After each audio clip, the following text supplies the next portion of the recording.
नमस्कार. परभणीच्या राजकारणात सध्या मोठी खळबळ उडाली आहे. खासदार बंडू जाधव यांनी शिवसेना उद्धव बाळासाहेब ठाकरे पक्षाची साथ सोडून उपमुख्यमंत्री एकनाथ शिंदे यांच्या शिवसेनेत प्रवेश केल्यानंतर जिल्ह्यातील राजकारण तापलं आहे. यावर पक्षप्रमुख उद्धव ठाकरे आणि खासदार संजय राऊत यांनी बंडखोर नेत्यांवर जोरदार टीका केली आहे. अनेक गांडू पांडू आणि बंडू आले आणि गेले. शिवसेना इथे मजबूतीने उभी आहे आणि ती राहणार. हा स्वतःला काय म्हणतो, बंडू द बॉस. अरे गांडू द बॉस.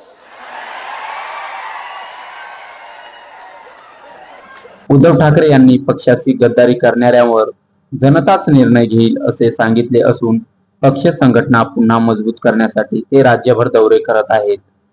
आता मोठा प्रश्न असा उपस्थित होत आहे की परभणीत खरे शिवसैनिक कोणासोबत राहणार? हा निर्णय शेवटी पक्षाचे कार्यकर्ते आणि मतदार घेतील.